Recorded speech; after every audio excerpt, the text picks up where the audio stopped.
Welcome to week 30 of Ring Talk, the weekly Goodwin boxing show, along with myself, Martin Theobald, and Steve Goodwin. Plenty to cover in the world of Goodwin boxing this week. Things are starting to come together a bit now, aren't they? After a few weeks of stuff going on in the background that you've alluded to can now be examined a little bit further. We'll start off with, there's an announcement about a new venue for Goodwin boxing shows that you're going to be taking slightly on the road away from York Hall. Yeah, there's a venue in Tottenham. We want to change it up a bit. We're looking at about 4 different venues at the moment. We want to expand around London and surrounding areas, and take boxing to areas that definitely venues that haven't had professional boxing before. And also it's important for, I think, boxers like to change it up a bit and sort their venues about. So especially when you've got some that are based out east, out west. So it's good to change it. York Hall is a great place and we still use it a lot, but it's good to find a new venue and give it a try and see how it works. So we're going to a venue in Tottenham, and I'm promoting these 2 shows. I'm staging one on the 6th of October and one on the 13th. So 2 weekends in a row. Josh and Kev are very enthusiastic about the place, and it looks good. Yeah, it's a different venue, and it holds about 11,000 people, I think, in total. But it's a new venue, and it's always exciting for boxers to fight at different places, and it'll attract. There are a lot of boxers that are over that way, live in North London, that will help them. And in fact, it's only 15 minutes from York Hall anyway. So for those people that were going to York Hall to support their fighters, it's not that much further, and yet it does encourage another section of people to come and watch. Yeah, excellent. So your first show there, who's going to be headlining that one? Right, at the moment, on the 6th of October, we have the Darrel Jordan Joseph Fight Cup Semi-Final 2. But there are plenty more fights that could go on. There's purse bids out at the moment for various fights, and there's other fights that have been made and haven't been designated where they're going to be fighting yet and on what show. So there are plenty that could be added on that 6th show. So talking about the Fight Cup briefly, we mentioned it last week. The footage has come out since. So you've got Darrel Church versus Jordan Joseph in semi-final number 2, which is on the 6th of October. A rematch of 2 lads that Jordan stopped Darrel last time out. I think Darrel's improved a lot as a fighter subsequently, and he was very upset about the stoppage in the last fight. He didn't think it was correct, so it's a chance for him to avenge that. I know Jordan was very confident when I spoke with him, so it'll be an interesting matchup. Yes, for sure. And then you've got the other one, which is Duane Sinclair against Dominic. Felix is taking part York Hall on the 8th of September. That's Amy Sinfield's promoted show, so she's promoting that one, so that's split into 2 different shows. And that's another rematch as well, because those 2 fought in the unlicensed scene, which I know, having spoken to both of them about it, they don't read a lot into that. No, different people back then. But you shared a ring with someone before. There must be something that's left over out of that for the winner and the loser. So that's good. So the two good fights amongst some of the good fights that we're putting together for these shows where we're involved in helping out. Yeah, so there's one coming up which is Jumanne Camero, Jeffrey Ofori. That's a great fight. I like that fight. I like Jumanne. Jumanne is one of the coolest men out there. Jumanne fought Freddie Kawit on Channel 5, stepping up, was it 2 weight divisions at 3-4 days notice? And he hadn't been in the gym. He hadn't been in the gym, and yet he was still in good shape. Lost by 2 points. Lost by 2 points, and then the day after came up to Eubank versus Groves and came out on the piss with us. Yeah. So to be fair to me, I'm not sure if he was drinking. To be fair, no. I was too far gone myself by then. But then there were people coming up going, "Oh, you were the guy that fought on Dave last night." It made him a little star out of that, and people probably didn't recognise the circumstances about how hard that was for Jumanne to get in there on the Friday night at such short notice. And the thing is, now coming down in 2 weights, he's now fighting Jeffrey Ofori, who's an exciting talent. But Jeffrey Ofori has openly said he can make super featherweight. So we've done the fight at lightweight, where Jumanne is naturally the bigger, stronger man. So that's my job, to give us every advantage. Obviously the Jeffrey Ofori people are they're very confident of winning. It's going to be a great fight. Jeffrey Ofori comes forward and he's a relentless puncher and his work rate's high. But Jumanne with a proper camp, Jumanne with a proper camp is you'd have to struggle to find somebody fitter than him. So I think it's going to be a very good fight. But Jumanne's happy to fight people. He wants to have proper fights. Yeah. And hence he's took on Jeffrey Ofori. And he's struggled, hasn't he? He's had the issues with the Michael Devine fight that fell through. Yeah. And so it's just great to see him actually get the opportunity to go and defend that southern area. Yeah. And obviously winning that and maybe another win, stranger things happen. He might be in the English title mix. You know? It's very possible. So that's a great fight. And added to that card on the 15th, which is promoted by Josh, today was Miles Shinkwin, Joel McIntyre for the English title. Yeah, which is a huge fight in terms of what it means for both lads, because there's probably question marks about the loser out of that. In terms of the winner, gets their English title back, because they both held it. Miles hadn't held it, has he? They fought before for the southern area, and that was the one that Miles won the first time, and then they fought for the English, and Joel won. And then he lost it to Liam Conroy. Liam Conroy's vacated it, and now they come the interesting thing about Liam Conroy, he pulled out injured. Yeah. And there was sparring footage. And there's sparring footage of him on the internet, and they asked for an extension because he was injured, or asked to postpone the fight because he's injured. We got a call. Really? Yeah. Really? Why did? And I remember last week I said how poor, I thought it was poor form. Yeah. It's even more poor form now that he's out there sparring, because somebody that's injured he looked quite good sparring. People holding up careers. Yeah. For reasons that I don't know what the reasons are. Don't know what the reasons are, but why would you have done that? So it's very disappointing that that Liam, who said he couldn't defend because he was injured, and that's what they said on social media, doesn't appear to be injured. I did see Miles take him to task on it. Did he? As well. Did he? Rightfully so, though, because it's frustrating. Yeah. And then, from that point of view, we then had to, once Liam Conroy vacated, we then had to try and get somebody to fight Miles. And originally, we did try to get Cello Renda. Yeah. But the board would not sanction Cello Renda, probably because he was going to move up a weight. So that was going to be the first fight, and then Miles was Joel was obviously definitely for them, but obviously with Miles being in the mandatory position, Cello Renda he thought was the perfect opponent, but then afterwards he was happy to take the fight with Joel. I think it's an absolutely great fight between two good men, two real warriors, and two men who fight anybody. I know there's a little bit of spite between the two of them, because I remember when Joel won that title and then Miles wanted the rematch, and Joel always said, well, you never gave me the rematch after you beat me. So there's a little bit of history going back between the two of them. Now that it's a vacant title, neither of them hold that upper hand. I think there's mutual respect between them, really, but there's obviously a bit of animosity and a bit of thing with them. But I think they're both good guys, and they both have taken hard fights, and Joel wants to put the right wrong against Conroy. Miles, obviously, in my opinion, didn't have the chance against Conroy because of all the illegal punches. So it's a chance for both to really put the career on track, and the winner starts to head towards the British title. Yeah.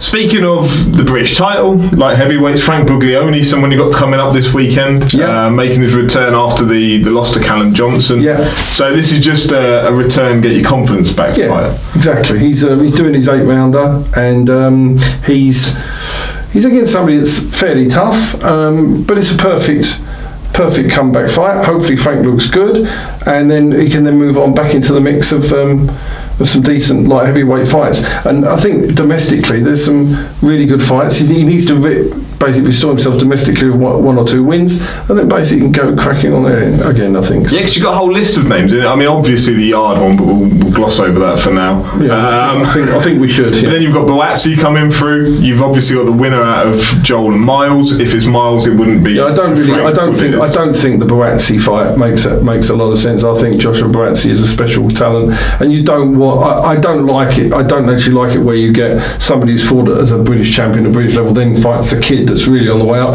I think you're better off fighting the other seasoned pros than the kid on the way out. Yeah. So that isn't a fight that would appeal to me personally. I've spoken to Frank about it, but I don't see any mileage in that fight. Fair enough. And then you've got, obviously, the Joel and Miles winner. But if it's Miles, they share a gym. They're not going to fight, presumably. But there's a whole load. Craig Richards, Jake Ball. I forget about Jake Paul. It's horrible to say, because I think he's a supreme talent. I know that loss to JJ Madonna where he got pinged over the ropes, and he got back up on his feet and he went out on his sword, but I just forget about him, and that's horrible to say, really, because I say he is a good talent, ex-nearly GB member as an amateur. Craig Richards, less so, he's difficult to forget about. I've got personal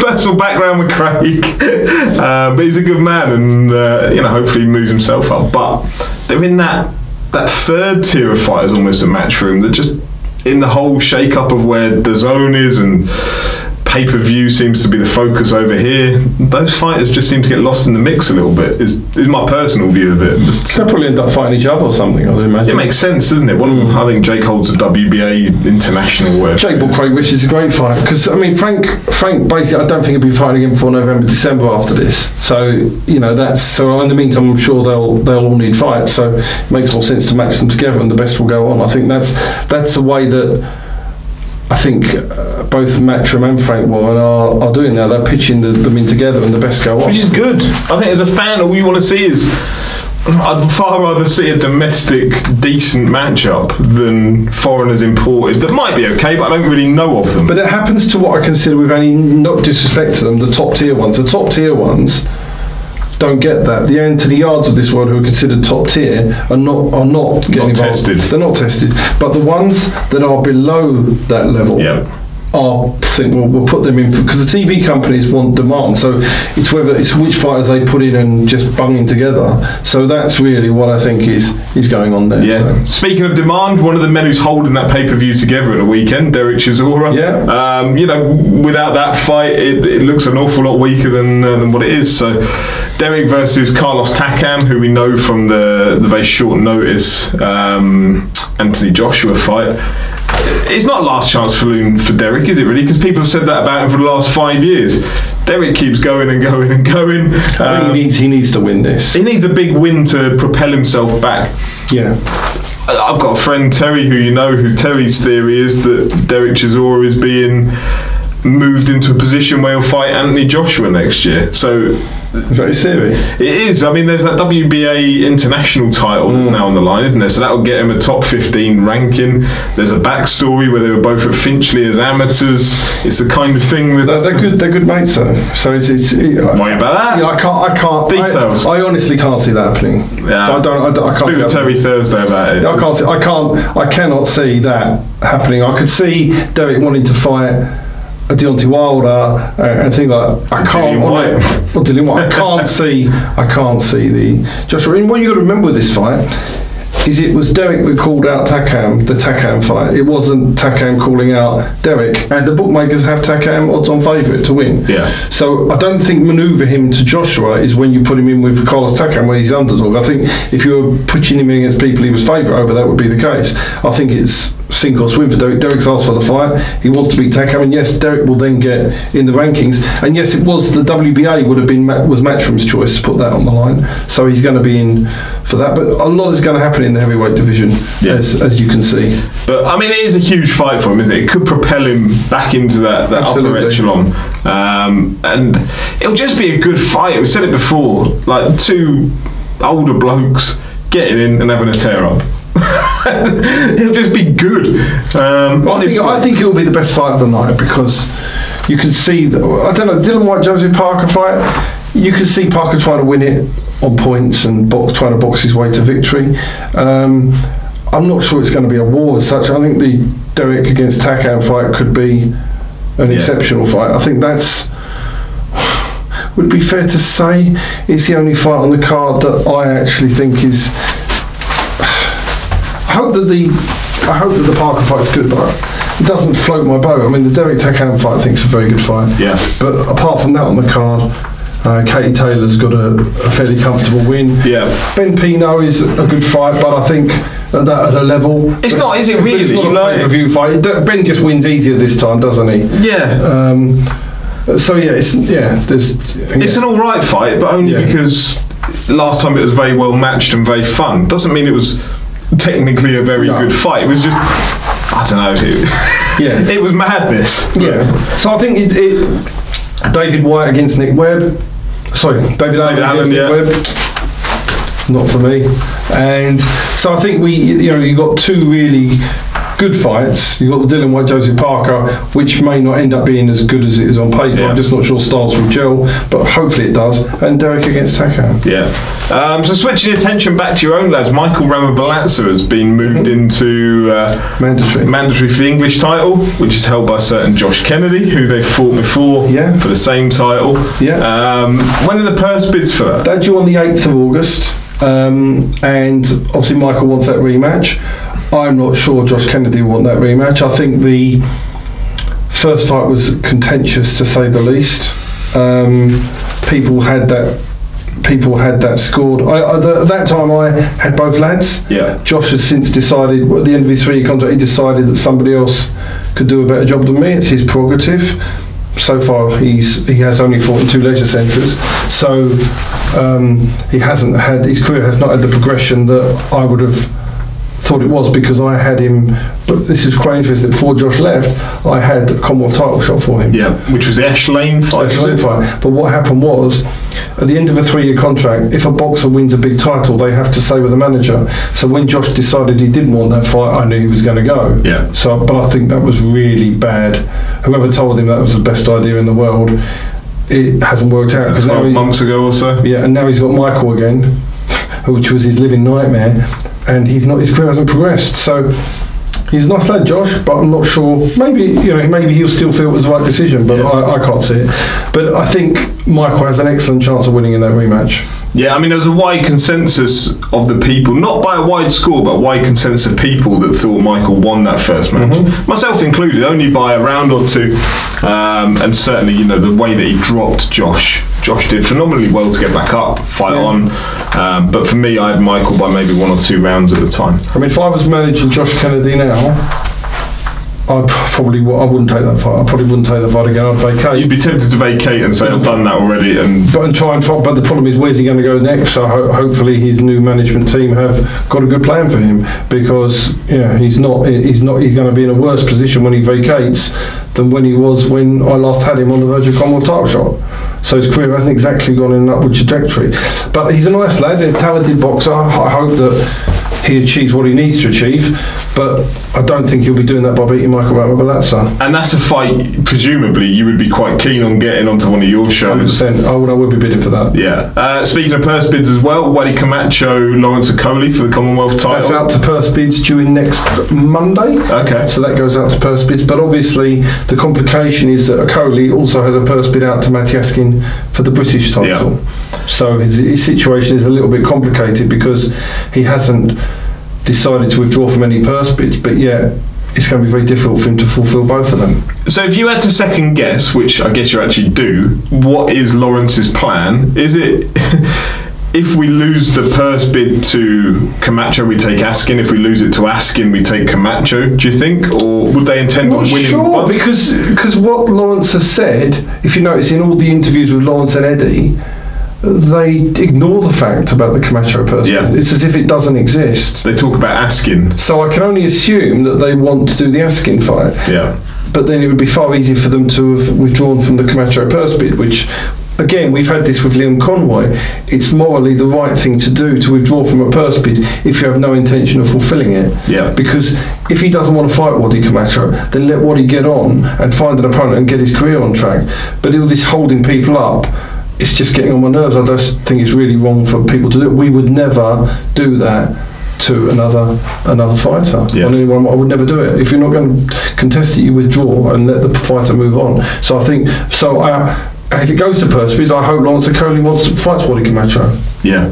But we'll see. Another of your fighters, congratulations to Kate Prospere. I saw graduated this week. I can't remember what the subject was, apologies Kate, but smarter than I realised.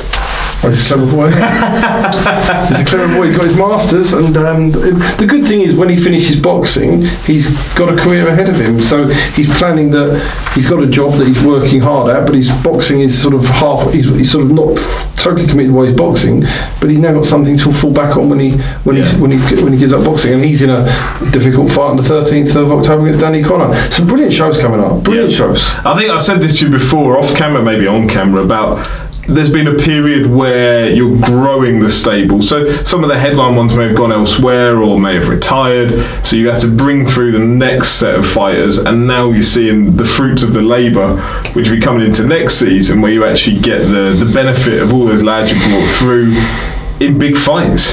100%, and we've got a lot of them. It was weird because what we had was a big group of them that were doing very well, and then people like Leon McKenzie retired. Yeah. People like Johnny Garton decided that. And I like Johnny. I've got the ultimate respect for him, but he decided that somebody else could do a better job. And at the end of a 3-year career, I'm not saying that I think they're right, but some do. We get 80% of boxers re-sign with us at the end of the 3-year contract. 20% or 1 in 5 decide that they think it's better or they've got better chances elsewhere, and that's their prerogative. So there's no problem. I've got no problem on my end. But you had a few retire, a few come to the end, a few move on, a few take a back seat. But we've now got a real flow of coming through. So what will happen now is our boxers will continue to fight for titles because we've got batches of them coming through. Yeah. And as one gets to the titles and they start to go on to bigger titles, we've got another batch to come through underneath. So the next 2 to 3 years, very, very exciting times. We've got some quality boxers all moving towards title contention. Yeah, it's going to be exciting times. I see Linus has put out a photo of some phenomenal element of photoshopping, him and Taylor Jones in a ring, which I see Tay's promoter Lee Eaton then came out and said, actually, we've got a mandatory to come against Felix Cash. Correct. So whether that goes ahead or not, we'll see. And that is true. I mean, that is true. They've got Felix Cash. I can't see. I would be astonished if they fight Felix Cash. Agree. And I think if Felix Cash does not fulfil his mandatory, then Linus will be. Sorry, Tay doesn't. So Tay doesn't. No, there's 2 choices here. Felix Cash may not want the fight. Yeah. So Felix Cash. Yeah. So maybe either one. But if Felix Cash wants the fight, I think Taylor Jones walks from the fight. Yeah.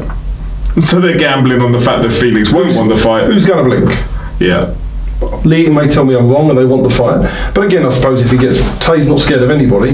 No, it's no disrespect to Tay. No, because Tay will fight anyone, I'm sure. But it may be that the management have to make a decision as to whether that's the right fight, and they may decide that it's worth taking the money. Not saying I don't think it's personally not for me. It wouldn't be the right decision for me. But and on the other hand, Matchroom may decide they're not really interested in fighting Taylor Jones for the Southern area. So that's what Lee is right about. That situation has to play out first. But Linus is sitting there in the wings. Yeah. And then you got Brad Pauls as well, who's also his injury and Brad. I mean, I spoke to Brad the other day. We're working on a little plan for Brad, and Brad's happy to let Linus have. Is he? Yeah. He step aside. No, he's happy because he said because he's going to sit behind him. So when Linus wins the Southern area, and then moves on to the English, then Brad will be ready to come in for the Southern. So, and he's happy as long as there's a plan and he knows what he's doing. He's happy with that. Yeah. Because you can't both fight for it. And Brad's had a little injury thing, so it was right to push Linus forward first. Yeah. I feel like we've run through a whole load of your stable today. It's been a lot, hasn't it? Yeah. There are obviously many that we haven't mentioned, and I'm sure we'll mention them as their fights start to appear. So the likes of your Mark Little and your Dean Richardsons, and they're all just doing so well. I mean, moving on. Mark Little's a little diamond in the rough, and he'll definitely be winning titles. And we've really got a lot. Like Mark's at 7 now. He's getting there now. But people forget he had a limited amateur experience. So he probably needs a few more fights. But I want to deliver Mark. But when he gets there, he stays there. Yeah, and he's turned into a fun fighter to watch. Like, it was fun from his debut. I remember his debut was Aussie Jervier, I think. Not Aussie Jervier, Moses Matuva. Yeah. I remember seeing that, and I'm a massive fan of Moses anyway, despite the fact I've just called him Aussie Jervier.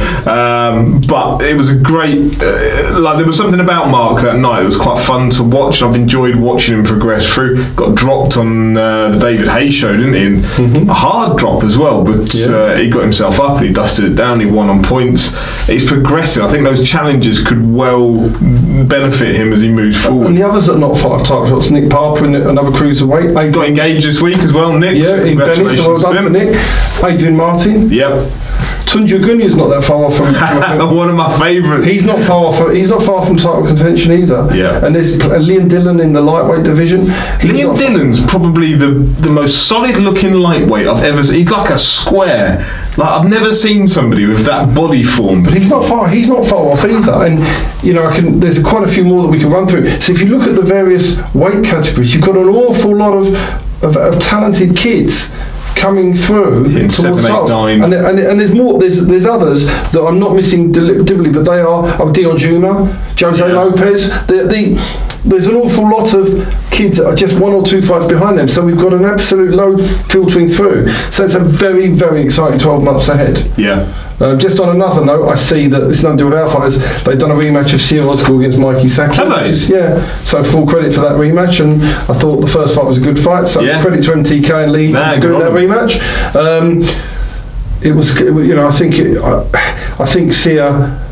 I mean, Mikey Saki will grow in confidence from that fight, and I think it could be another cracking fight. And we've got a few kids waiting in the wings for that. I think the Siya Ozgul myth has been exposed, and I think Mikey Saki is a good, solid pro. And I think, but a lot of the super lightweights will now fancy the winner of that because that's going to be their voluntary. Yeah. So if Siya wins, he'll get entitled to. What will happen is if Mikey Saki wins, he'll then get a mandatory. If Siya Ozgul wins, he'll then be entitled to a voluntary before he gets his mandatory. Yeah. And we like our fighters to be in mandatory positions because it's much easier to negotiate better terms. Yeah, I mean, there's a whole load of fighters, you say, that would be willing to. Siya Ozgul, I suspect, will never be in a boring fight in his career. Great fight to watch. It's just fun to watch, walks forwards, but he's vulnerable, as he's now shown. So yeah, it could be a whole wealth of fighters that would be. That's great. We've got plenty on the light heavyweights, obviously Miles and Joel, and you've got all the other guys in the fight cup who are going to be on the verge. Yeah, you've got your AD Burdens coming through as well. Middleweights, and so if you look at it, you've really got a really good plethora of great talent within the stable now. Yeah, and they're all progressing now. You know, towards titles. It's great. And there are plenty that we haven't mentioned, not because intentionally, it's just there's only so much time and only so many names that stick in my head for a period of time. And look at the ones that you know are where the titles are, where there are vacantish titles, and ones where you think they could be there in about 3 or 4 months. Yeah. So I hope that gives you a run through of some of the names to be looking out for over the next 12 months, and certainly when the new season kicks off and you've got these opportunities, new shows popping up around the place, it'll just be a lot of motion, a lot of movement, and there's going to be some good new venues. We're looking at an open air venue somewhere as well. Okay, just for next summer. So, but again, what we don't want to do is tell people where we're going because people will copy what we're doing. So we need to get the venue, lock it down, and make sure that we've got the venue's date. So I'm hoping in the next. If things go to plan, in the next week or 2 weeks, we'll have another venue that we'll be able to announce. But, if they pick the phone up. But yeah, so we're looking at another 1, 2 venues literally as we speak at the moment. Yeah. And they don't have to be the big shows. They can be lots of smaller shows in boxers' hometowns. Yeah. We're looking one of the ones we're looking down in Newquay. We want to find a venue for Bradport. Okay. We're looking down there as well. Newquay? Down in Cornwall. Let's have a weekend. I've got somebody down there, a chap called Tim Field, who I met on holiday. He lives down there, so he's having a look at venues for us down there. So we're going to try and find a show for it, because there's not been boxing down there for a long time, and we think we can develop that into something a bit special down there. Yeah, that'd be an open air one down with the sea. Be nice, wouldn't it? Go on, Tim, get onto that. That's, exactly. Lovely stuff. All right, so that hopefully gives you a run through of a few names, a few people, where they're at, where Goodwin Boxing's going, and we'll probably end it there. But exciting times ahead. Yeah, and we'll be back probably next week again. I haven't really checked. Discuss Dereck and Frank. That's right. Yeah, and then hopefully have some more title news next week. Yeah, so wish the best to Dereck and Frank this weekend at the O2, and we'll see you next week. Thank you very much. Cheers.